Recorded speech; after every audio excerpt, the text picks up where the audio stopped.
নমস্কার বন্ধুরা, বৌশালী রান্নাঘরে আরও একটা নতুন ভিডিওতে আপনাদের সবাইকে স্বাগত জানাই। প্রচণ্ড গরম পড়েছে, আর এই গরমে কিন্তু শরবত খেলে শরীর আর পেট দুটোই কিন্তু ঠান্ডা থাকে। তার জন্য আজকে আমি যে রেসিপিটা করেছি সেটা হচ্ছে কাঁচা আমের শরবত। কাঁচা আম দিয়ে কিন্তু 3 রকমের শরবত বানিয়েছি। খুব সহজেই তৈরি করে নেওয়া যায়, আর পেটও কিন্তু ঠান্ডা রাখে।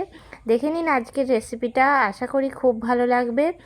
একবার যদি বানিয়ে নেন, অনেক দিন পর্যন্ত কিন্তু এই কাঁচা আমের শরবত আপনারা ফ্রিজে রেখে খেতে পারবেন।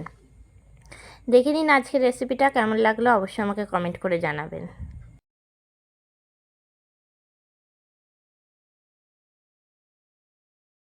কাঁচা আমের শরবত করার জন্য সবার প্রথমে নিয়ে নিয়েছি আমি কাঁচা আম।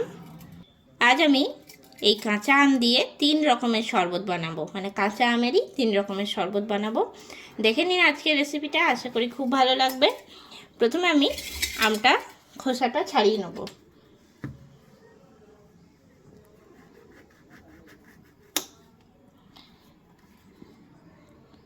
এই সময় কিন্তু প্রচুর পরিমাণে বাজারে কাঁচা আম পাওয়া যায়, আর এই কাঁচা আম দিয়ে কিন্তু খুব সহজেই শরবত তৈরি করে নেওয়া যায়, আর বহুদিন পর্যন্ত কিন্তু ফ্রিজে স্টোর করেও রাখতে পারেন।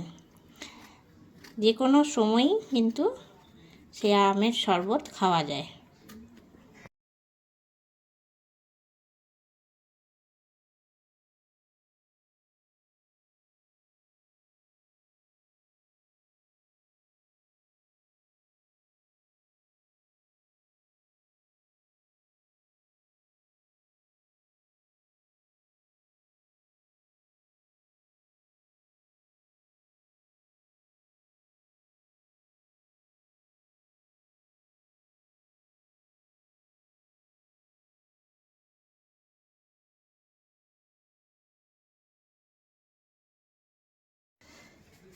এখন আমার আমের খোসাটা কিন্তু ছাড়িয়ে নেওয়া হয়ে গেছে। এবার আমি আমটা কেটে নিচ্ছি। আমটা এখন আমি কুচি করে নিয়েছি। এবার নিয়ে নিয়েছি মিক্সিং জার, আর দিয়ে দিচ্ছি এখন কেটে রাখা আমের টুকরোগুলো। এবারে এর মধ্যে আমি দিয়ে দিচ্ছি পুদিনা পাতা, দিয়ে দিচ্ছি একটা কাঁচা লঙ্কা, আর দিচ্ছি সামান্য পরিমাণের জল, হাফ কাপের মতন জল দিলাম। এবার একদম মিহি পেস্ট তৈরি করে নিচ্ছি। এবার আমি নিয়ে নিয়েছি আখের গুড়, আর আখের গুড় দিয়ে যদি শরবত খাওয়া হয় তাহলে কিন্তু শরীরে একটু লু লাগে না। গুড়টা আমি কেটে নিচ্ছি। গুড়টা কেটে নিয়ে কিন্তু আমি গলতে দিয়ে দেবো।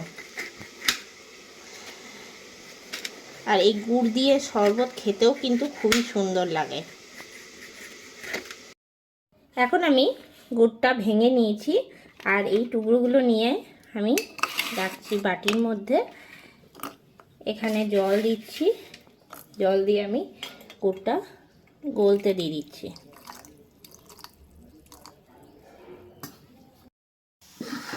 আমটা এখন মিক্সিতে একদম বেটে নিয়ে চলে এসেছি। এবার আমি গ্লাসের মধ্যে দেব। এখন নিয়ে নিয়েছি 3টে গ্লাস, আর 3টে গ্লাসে আমি 3 রকমের শরবত বানাবো। তার জন্য আমের যে পাল্পটা সেটা আগে দিয়ে দিচ্ছি প্রত্যেকটা গ্লাসে।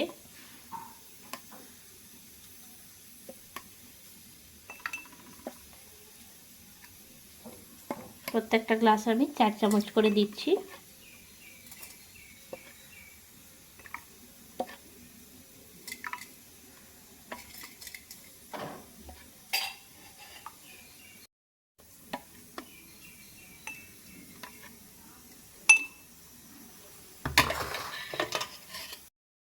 এবারে আমি প্রত্যেকটা গ্লাসে দিয়ে দিচ্ছি আইস।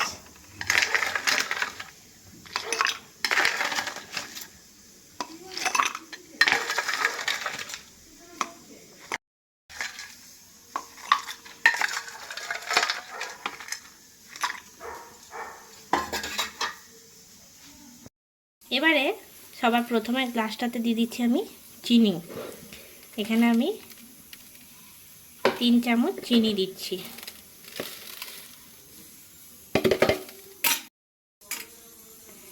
এরপরে দিয়ে দিচ্ছি পরের গ্লাসটাতে ভিজিয়ে রাখা গুড় জলটা।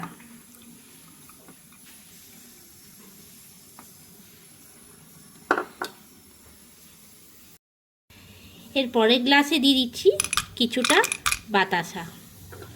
বাতাসাও কিন্তু খেলে একটু লু লাগে না, আর বাতাসা দিয়ে শরবত খেতেও কিন্তু খুব ভালো লাগে। এবার আমি প্রত্যেকটা গ্লাসে দিয়ে দিচ্ছি মশলাগুলো। দিয়ে দিচ্ছি সবার প্রথমে গ্লাসটাতে ভাজা জিরের গুঁড়ো। জিরের গুঁড়োতে কিন্তু পেট ঠান্ডা থাকে, তার জন্য আমি এটাতে জিরের গুঁড়ো দিলাম। আর দিয়ে দিচ্ছি বিট লবণ,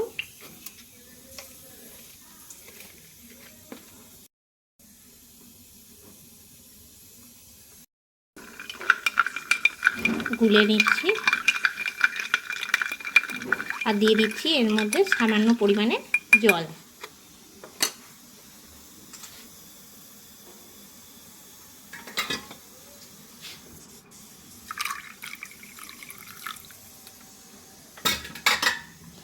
আরেকবার ভালো করে গুলে দিচ্ছি। এবারে পরের গ্লাসে দিয়ে দিচ্ছি মশলা। পরের গ্লাসে দিয়ে দিচ্ছি চাট মশলা। চাট মশলাও কিন্তু শরবতের জন্য খুবই ভালো। এরপরে আমি দিয়ে দিচ্ছি এর মধ্যে বিট লবণ আন্দাজ মতন, দিয়ে নিয়ে নাড়িয়ে নিচ্ছি। দিয়ে দিচ্ছি সামান্য পরিমাণে জল।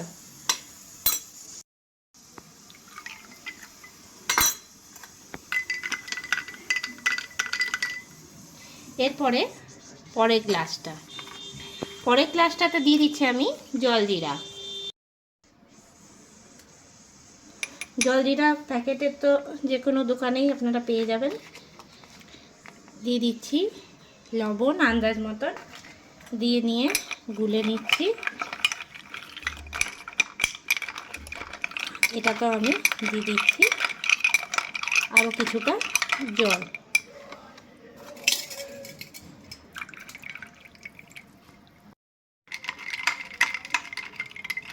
গুলে নিলাম ভালো করে। তৈরি হয়ে গেল আমার 3 রকমের শরবত। তৈরি হয়ে গেল কাঁচা আমের শরবত। কেমন লাগলো আজকের রেসিপিটা অবশ্যই আমাকে কমেন্ট করে জানাবেন। আর আপনারাও কিন্তু বাড়িতে এই রকম শরবত বানিয়ে এই গরমের দিনে কিন্তু অনায়াসে খেতে পারেন।